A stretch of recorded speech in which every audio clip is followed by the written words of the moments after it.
प्रभात खबर के इस कॉन्क्लेव में मेरे साथ मंच पर उपस्थित हमारे वरिष्ठ साथी और जिन्होंने प्रभात खबर को एक लीडरशिप दी है, आशुतोष चतुर्वेदी जी, हमारे स्टेट के एडिटर अजय कुमार जी, हमारे जो आरंभिक दिनों से जुड़े हुए हैं हमारे आर.के. दत्ता जी, हमारे मिथिलेश कुमार जी जो पॉलिटिकल एडिटर हैं, और कार्यक्रम में मेरे साथ उपस्थित हमारे दिलीप जायसवाल जी, प्रदेश के अध्यक्ष, सम्राट चौधरी जी, उप मुख्यमंत्री बिहार सरकार, हमारे स्वास्थ्य मंत्री और हमारे वरिष्ठ साथी मंगल पांडे जी, राज्यसभा की सदस्य धर्मशिला जी, ऋतुराज जी, हमारे राष्ट्रीय मंत्री संजय मयूर जी, हमारे मीडिया के प्रभारी और हमारे वरिष्ठ साथी देवी और सज्जनों, हमारे मीडिया के सभी साथी,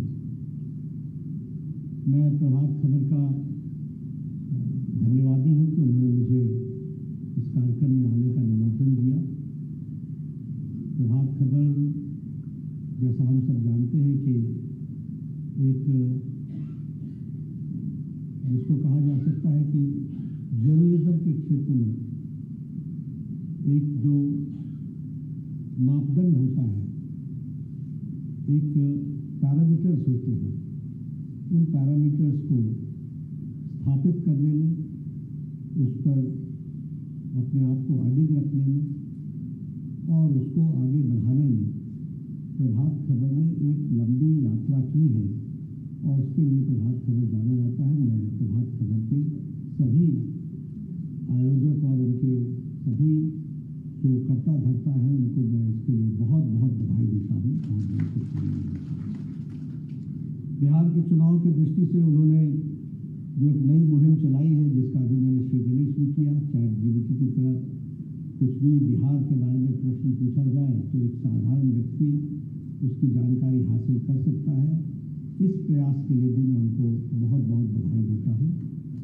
और साथ ही साथ जो उन्होंने चुनाव प्रचार में के दौरान जो 243 विधानसभा में चौपाल लगा करके जनता की आवाज़ को शासकों तक, राजनीतिक दल तक और समाज में उन विषयों को उठाने का जो एक बहुत ही बड़ा मुहिम लिया है, इसके लिए भी मैं उनको बधाई देता हूँ कि यह चुनाव की दृष्टि से बहुत लाभकारी होगा और देश को, प्रदेश को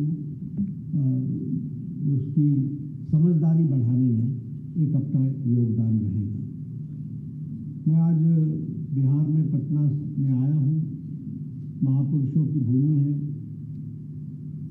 चाणक्य है जिन्हें हम राजनीति और कूटनीति के रचने वाले और जिसके सूत्र लिखने वाले, ऐसे महान पुरुष की ये धरती है। बहुत लोगों ने इस प्रदेश को आगे बढ़ाने में अपना बहुत बड़ा योगदान किया है। नालंदा और विक्रमशिला जैसे विश्वविद्यालयों ने, जिन्होंने देश और दुनिया में विश्वविद्यालय के अर्थ को उजागर किया और उसको आगे बढ़ाने में अपना योगदान किया, ऐसी ये धरती है, ऐतिहासिक धरती है, लोकतंत्र की जननी है। इसलिए जब हम चर्चा करते हैं तो पॉलिटिकल अवेयरनेस, यह बिहार की संस्कृति में रचा बसा है। और मुझे तो सभी प्रदेशों में जाने का मौका मिलता है। एक विशेष बात बिहार में देखने को मिलती है कि राजनीतिक चेतना, यह राजनीतिक चेतना यह दुर्लभ ही किसी और जगह मिलती है जो मुझे यहाँ देखने को मिली है। और मैं अपने आप को इससे इसलिए भी जोड़ता हूँ क्योंकि मेरा बचपन यहाँ गुजरा है। मैंने शायद मैं भी कोई IAS ऑफिसर की रूप में होता या किसी प्रशासन में होता या फिर किसी नौकरी पेशे में होता, लेकिन क्योंकि मेरा जन्म यहाँ हुआ और मैं IAS की पढ़ाई करते करते जयप्रकाश नारायण के आंदोलन से जुड़ गया और तब से मेरी जीवन दिशा बदली। वो भी जागृति मुझे बिहार से ही मिली, तो वो भी समय देखने का मौका मिला, जानने का भी मौका मिला। हम चर्चा करें तो मेरे सामने दो तस्वीरें आती हैं। एक अंधकार में बिहार और एक उजाले की ओर बढ़ता हुआ बिहार। और मैं जब भी चर्चा करता हूं तो हमेशा कहता हूं कि जब तक अंधकार के त्रासदी को नहीं पहचानोगे तब तक उजाले का महत्व समझ में नहीं आएगा। इसलिए अंधकार को जानना बहुत जरूरी है। और जब मैं उसकी चर्चा करता हूं या उसके बारे में सोचता हूं तो हमारे ध्यान में आता है कि किस तरीके से जो देश को दिशा देने वाला बिहार था, राजनीति में जो प्रखरता के साथ अपनी बात को रखने वाला बिहार था, देश की दिशा को तय करने वाला बिहार था, वह कुछ लोगों के कुत्सित प्रयास के कारण और गलत नेतृत्व के कारण एक अंधकार में बिहार की तरफ धकेल दिया। जंगल राज हम सबको मालूम है। जब हम चर्चा करते हैं तो लोग बोलते हैं भूल जाओ भूल जाओ। शायद लोग भूल जाए, पर मेरे पटल पर तो भूलने वाला नहीं, क्योंकि मैंने देखा है बिहार कैसे उस समय डिस्ट्रॉय हुआ। जिस कॉलेज से मैं पढ़ा हूं वो ऑक्सफोर्ड ऑफ बिहार कहा जाता है। उस कॉलेज की क्या दशा बनाई, क्या स्थिति लाकर के खड़ी की, वो भी मैंने देखा। कौन साइंटिस्ट, कौन से अच्छे पढ़ने वाले, देश दुनिया को स्थान देने वाले, स्थापित देश दुनिया को नेतृत्व देने वाले लोग इसी पटना यूनिवर्सिटी के निकले हुए। आप उठा करके आज भी देखिएगा तो देश की राजनीति से लेकर के, प्रशासन से लेकर के, प्रबुद्ध इंस्टीट्यूशन से लेकर के, जुडिशियरी से लेकर के हर जगह बिहार के लोगों ने नेतृत्व किया। ये हमने बिहार को देखा। और हमने वो भी काल देखा जब लोग अच्छे लोग बिहार को छोड़ करके दिल्ली यूनिवर्सिटी में एडमिशन लेने के लिए, एक जंगल राज और क्या रहा, परिवारवाद, तुष्टीकरण और तुष्टीकरण के साथ साथ जातिवाद, इसने बिहार को ग्रसित कर दिया। जातीय आधार पर राजनीति को स्थापित किया। नए नए डेफिनेशन गढ़े जाने लगे। किसी जाति को जोड़ लो, किसी समुदाय को जोड़ लो, किसी धार्मिक सोच को जोड़ लो और अपना रास्ता सीधा करो, अपना उल्लू सीधा करो। और फिर जिस तरीके की परिस्थिति ला करके खड़ी की वो हम सबको मालूम है। मैं ध्यान में लाना चाहता हूं, कभी सोचा था लेकिन इस धरती पर घटा है। याद दिलाना मेरा काम है, मैं बार बार याद दिलाता हूं। यही गांधी मैदान में 2003 में सिर्फ राजनीति में बल प्रयोग का अर्थ दिखा करके तेल पिलावन लठिया भाजन रैली हुई। अब आज के परिप्रेक्ष्य में 2025 में आप भूल जाएंगे, लेकिन यह बिहार की राजनीति ने देखा है। मैंने उस समय का पटना देखा है। दुकानदारों ने शटर बंद किया, डर का माहौल था। हर तरीके से उस समय जिस तरीके की परिस्थिति लाकर के खड़ी की गई वो हम सबके ध्यान में है।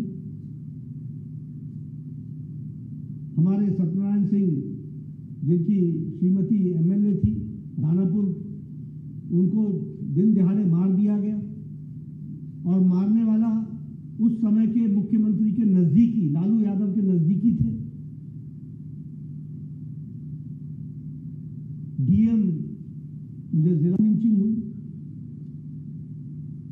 विश्वास आईएएस ऑफिसर थे, उनकी पत्नी, उनकी माता, उनकी भतीजी, उनके 2 मेड्स इन सब का रेप और मर्डर हुआ, और जो थे वो सब उस समय के मुख्यमंत्री के नजदीकी थे। शायद नाम मुझे याद नहीं होगा, लेकिन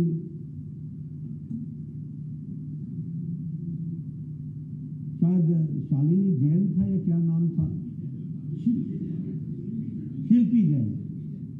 उसका जिस तरीके से रेप हुआ और जिस तरीके से उसका संबंध लालू यादव के रिश्तेदारी के साथ और राबड़ी देवी के भाई के रूप में हुआ, वो भी हम सबको पता है। और मैं यहां पर एक बात बताना चाहता हूं कि लॉ एंड ऑर्डर या क्राइम और स्टेट सपोर्टेड क्राइम में बहुत बड़ा अंतर है, इसको भी हमको समझना चाहिए। ये सब स्टेट सपोर्टेड क्राइम्स थे।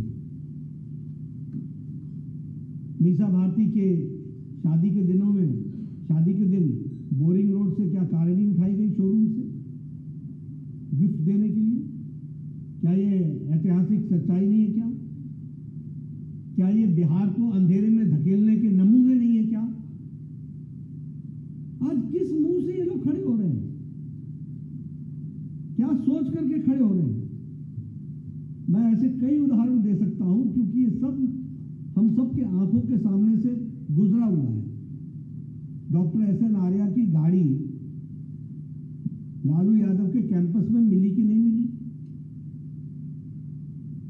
चोरी की हुई गाड़ी। ये स्थितियां हम लोगों ने बिहार की देखी है, लॉ एंड ऑर्डर की। आज ये लोग बिहार के चैंपियन बनने की कोशिश कर रहे हैं, अपने आप को जिस तरीके से जनता के सामने लाने का प्रयास कर रहे हैं। हमारी जिम्मेवारी है कि हम इन नेताओं की सोच समझ और इन्होंने का जो अतीत है वह जनता के सामने बताना हमारी जिम्मेवारी है, उसको बताना हमारा काम है। मैं लालू यादव के जब अंतिम शासन के समय थे तो मैं दिल्ली में, हमें डॉक्टर मिलने आया करते थे, इंजीनियर्स मिलने आया करते थे बिहार से। वो हमेशा ये कहा करते थे कि वापस तो जा रहे हैं पटना, फिर लौट के आएंगे कि नहीं आएंगे कोई गारंटी नहीं। अपहरण की दुनिया इस तरीके से रेट तय करती थी। ये आप बीती मैं सुना रहा हूं, मैं कोई किसी से उधारा लेकर के नहीं सुना रहा। क्या स्थिति ला करके खड़ी की हुई थी। यूनिवर्सिटी के हमारे बेचारे स्टूडेंट्स शर्म करने लगे थे कि वो 2000 बैच के और परीक्षा दे रहे हैं 2002 बैच में। उनको क्या परिस्थिति ला करके खड़ी की थी, क्या बिहार कहां पहुंचा दिया था, वो सब हम सबके ध्यान में है। और अगर मैं लालू यादव की बात करूं तो विकास के नाम पर इनका स्टेटमेंट क्या था? रोड बना देंगे तो पुलिस जल्दी पहुंच जाएगी तुम्हारे पास, रोड नहीं है तो पुलिस के बगैर हो तो ठीक हो। ये स्टेटमेंट है मुख्यमंत्री का। सड़क के नाम पर लालू यादव का स्टेटमेंट है कि जानवर के खुर खराब हो जाएंगे अगर सड़क बना देंगे। लालू यादव का ये स्टेटमेंट है पलायन पर। ये तो हमारा बिहारी भाई है, अंगोछा पहन के जाता है, टाई सूट पहन के लौटता है। इस तरीके से आपने पलायनवाद को एक, जिसे कहा जा सकता है कि उसका महिमा मंडन करने का आपने काम किया। क्या आपका विजन था? और सबसे बड़ी बात मैं पूछना चाहूंगा, आज इतने साल गुजर गए, क्या आरजेडी के आज जो कर्ता धर्ता बन रहे हैं तेजस्वी यादव, उन्होंने एक बार भी बिहार की जनता से माफी मांगा है? एक बार भी उन्होंने कहा कि गलती हुई है?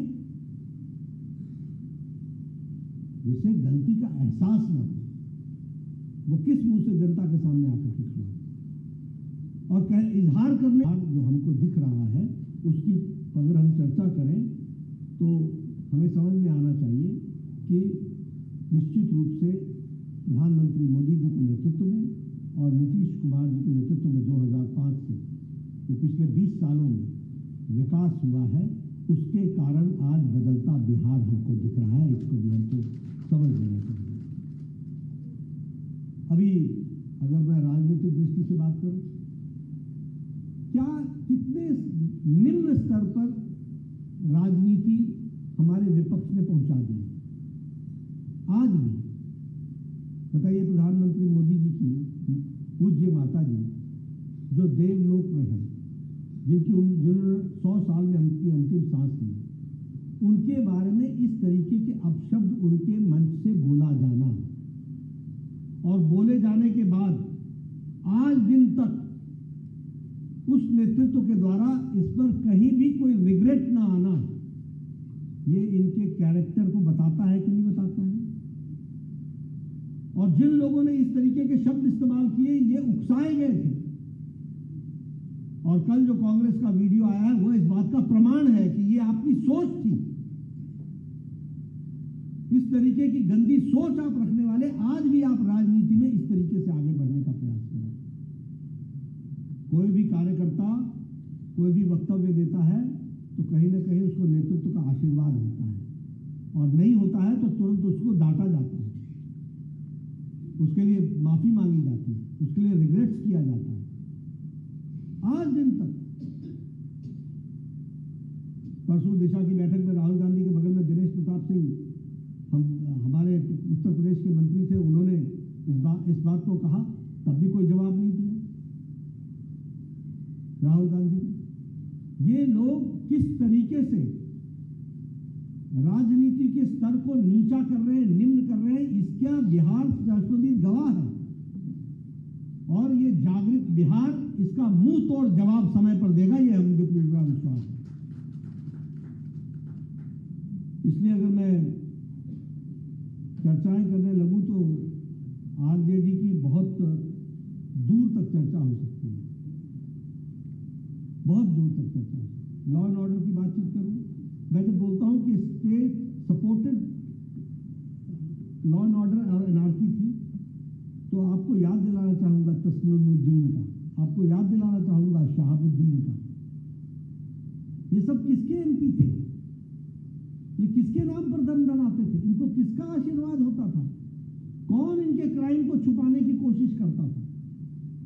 ये सब वही लोग थे जो बिहार को अंधकार में धकेलने में पूरी ताकत से लगे थे और लॉ एंड ऑर्डर को कॉम्प्रोमाइज कर रहे थे। इस तरीके की स्थिति आकर के खड़ी है। मित्रों, जब मैं कहता हूं ये अंधकार की स्थिति है, तो हमारी उजाले की स्थिति को भी हमको ध्यान में रखना चाहिए। मैं बिहार की भी चर्चा करूंगा, देश की चर्चा भी करूंगा।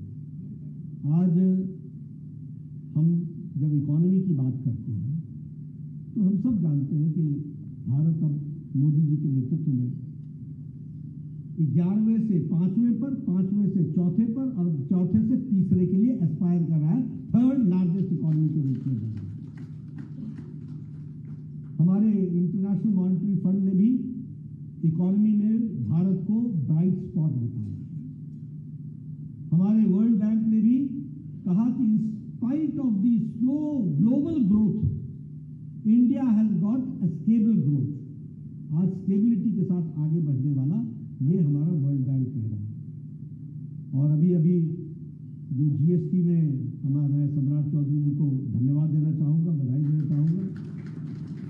आप फाइनेंस मिनिस्टर के रूप में आपने जीएसटी में अपना एक कीमती वोट डाला है और भारत के और बिहार के भी लोगों को जीएसटी में 2 स्लैब्स में ला करके खड़ा किया है। इसके लिए मैं बहुत बहुत बधाई दूंगा। और जो हमारे दैनंदिन चीज़ें हैं, जो हमारी डे टू डे यूज़ की चीज़ें हैं, वो सब 5% की जीएसटी में आ गई हैं और 2 ही स्लैब रह गए हैं, 5% और 18%। और उस तरीके से ये टैक्स रिफॉर्म्स का काम चल रहा है, इसको आगे बढ़ाने का काम किया गया है। अगर हम डिफेंस एक्सपोर्ट्स की बात करें तो आज भारत डिफेंस एक्सपोर्ट्स में पिछले 11 साल में 3000% आगे बढ़ा। हमारा डिफेंस एक्सपोर्ट 3000 बढ़ा और हमारी सेल्फ सफिशिएंसी एम्यूनेशन में, डिफेंस के एम्यूनेशन में आज 88% हो गई है।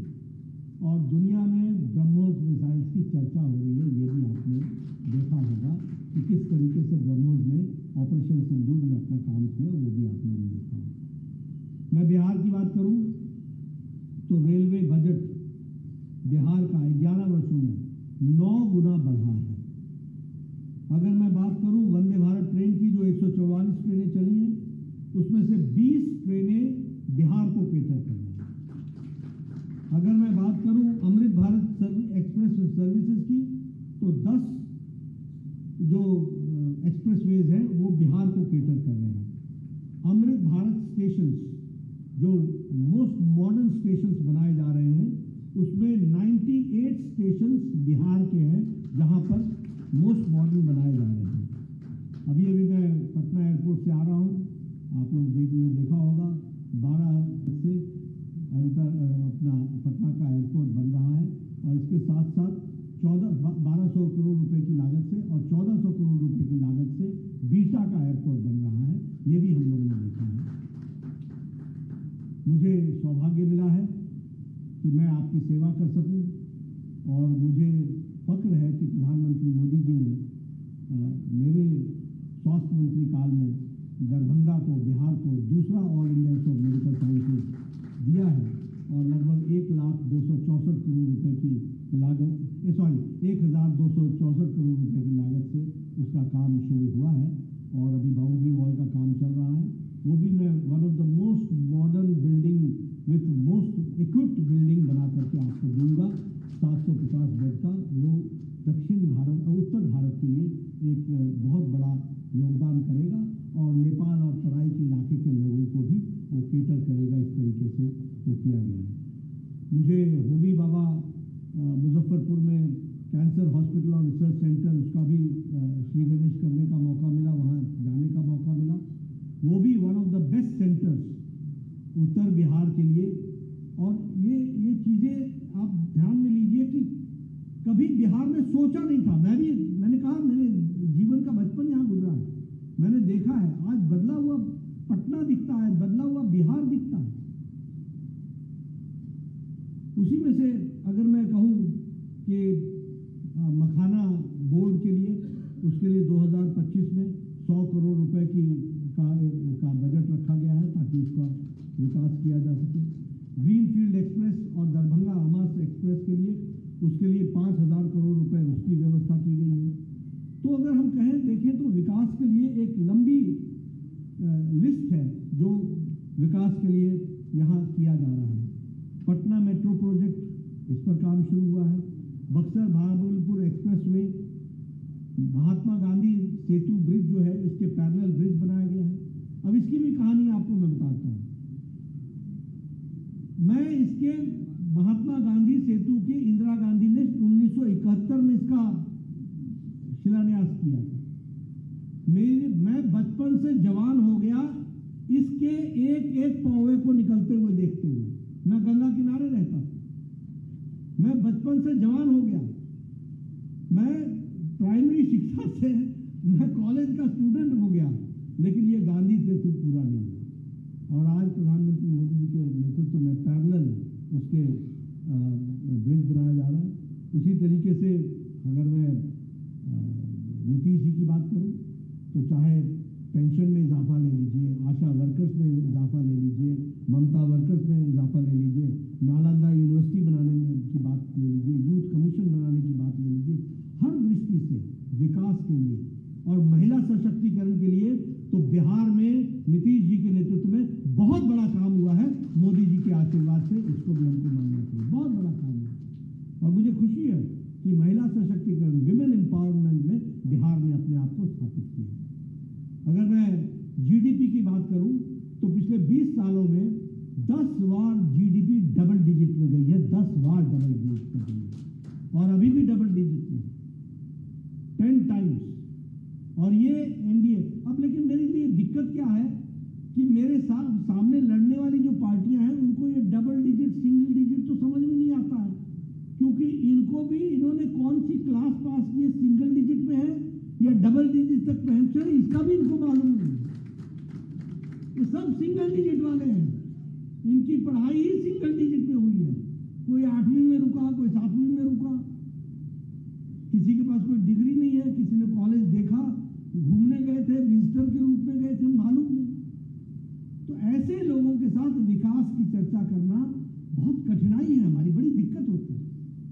पार्लियामेंट में भी बहस करने में बड़ी दिक्कत आती है, किसके सामने हम बोल रहे हैं। मैं कहना नहीं चाहता, लेकिन बीन बजाएं तो बजाएं किसके सामने। ये स्थिति आकर के खड़ी हो गई, समझ नहीं, समझदारी नहीं, अंडरस्टैंडिंग नहीं। लेकिन प्रभात खबर के माध्यम से मुझे पूरा विश्वास है कि बिहार की जनता जानेगी कि अंधकार क्या होता है, उजाला क्या होता है, इसका अंतर को समझेगी। ऐसा नहीं है। अब देखिए, मैं आंकड़े आपके सामने रखना चाहता हूं। आप देखिए, प्रधानमंत्री गरीब कल्याण अन्न योजना के कारण 25 करोड़ लोग मल्टी डायमेंशनल पॉवर्टी से बाहर निकल करके आ गए, और बिहार में 3.77 करोड़ लोग बीपीएल से ऊपर उठ करके निकल करके आ गए, मल्टी डायमेंशनल पॉवर्टी से बाहर।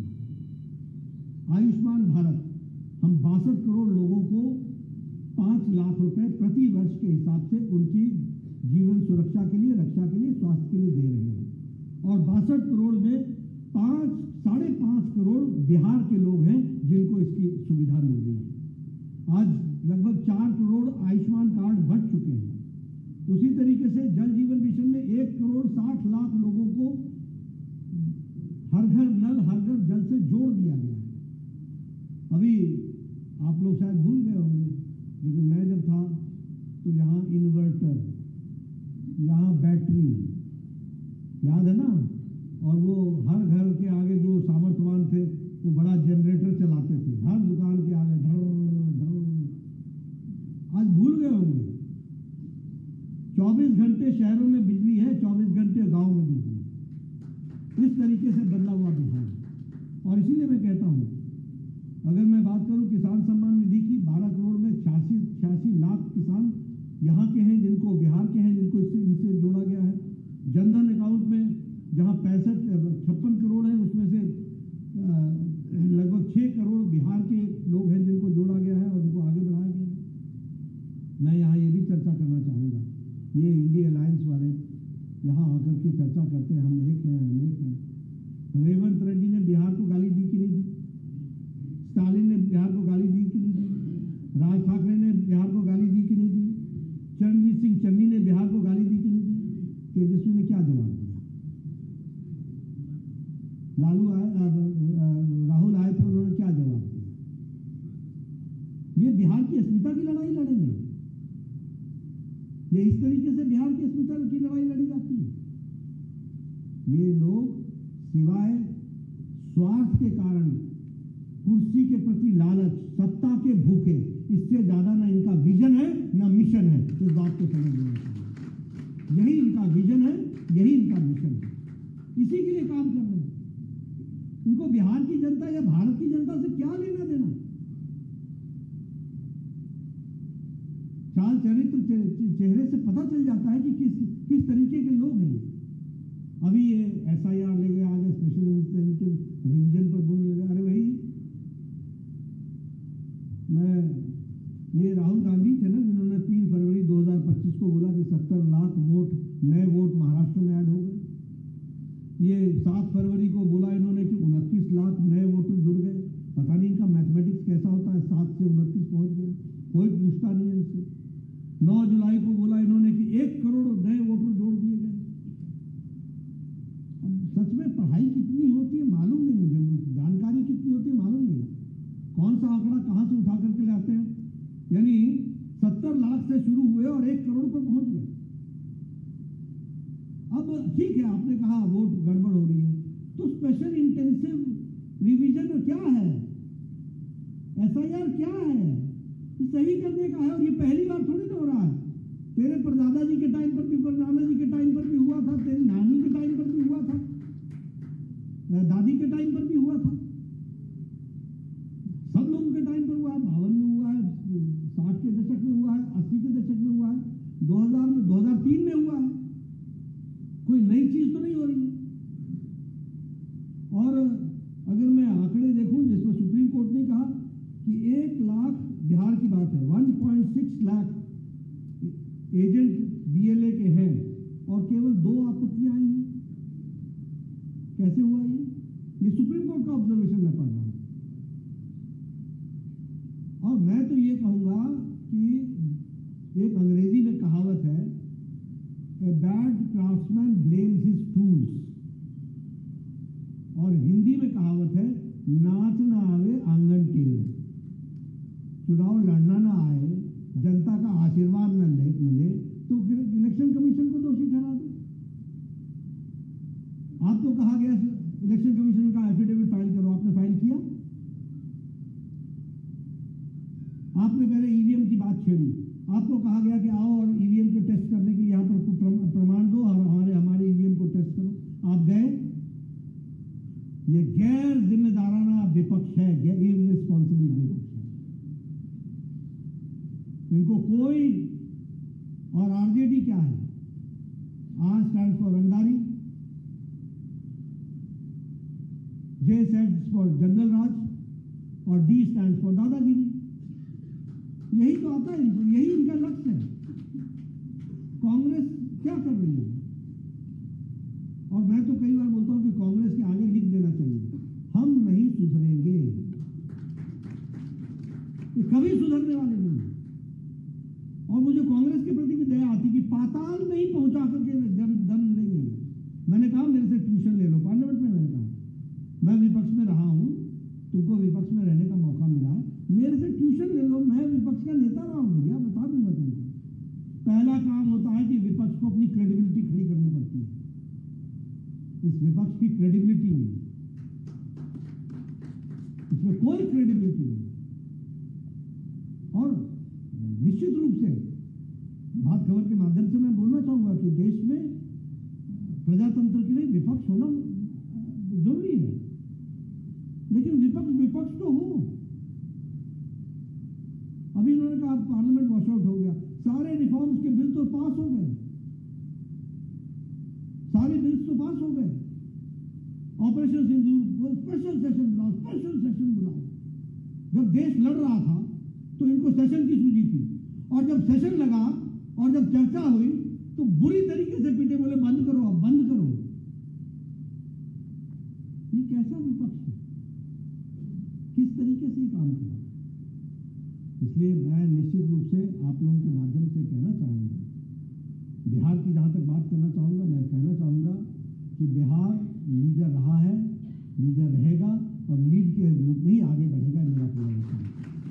हाँ, लीडरशिप के लिए माहौल बनाना, इसके लिए मैं बिहार की जनता से निवेदन करना चाहूंगा कि एनडीए की सरकार को आप मजबूती प्रदान करें, इसकी आवश्यकता है।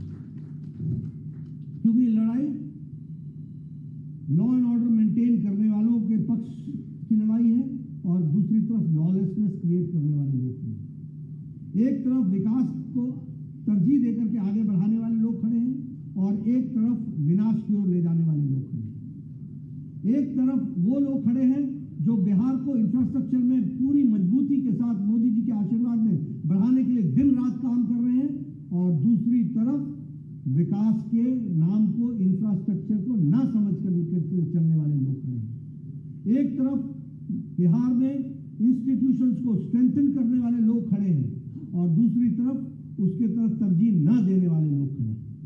अब मैं मेडिकल कॉलेज की बात करूं, दत्ता जी आप भी यहाँ पैदा हुए, मैं भी यहाँ पैदा हुआ। मुझे ये खुशी है कि पटना अब एशिया का सबसे बड़ा हॉस्पिटल 5000 बेड का बनने वाला है, मोदी जी के नेतृत्व में और नीतीश जी के मेहनत से ये होने वाला है। हमें फक्र होता है कि जहां हम पैदा हुए वो हॉस्पिटल आज एशिया का वन ऑफ द लार्जेस्ट 5000 कितना है 5462 बेड्स का ये हॉस्पिटल बहुत जल्द तैयार हो रहा है। 11 मंजिल की तो इसकी कार पार्किंग है। मौका लगे तो देखिए आपके पटना में क्या क्या काम हो रहा है। दोनों तरफ से जुड़ा हुआ है और मुझे तो खुशी होती है कि मैं वहां पैदा हुआ और वो आज ऐसा हॉस्पिटल बनकर के खड़ा हो रहा है, बहुत अच्छा लगता है। तो इसलिए एक तरफ वो विकास के लोग हैं जिन्होंने नए नए मुकामों को हासिल करने के लिए अपने आप को लगाने को तय किया है, और दूसरी तरफ वो लोग हैं जो सत्ता के भूखे हैं, और सत्ता ये इनके इन प्रकार किस तरीके से आए इसकी कोशिश कर रहे हैं।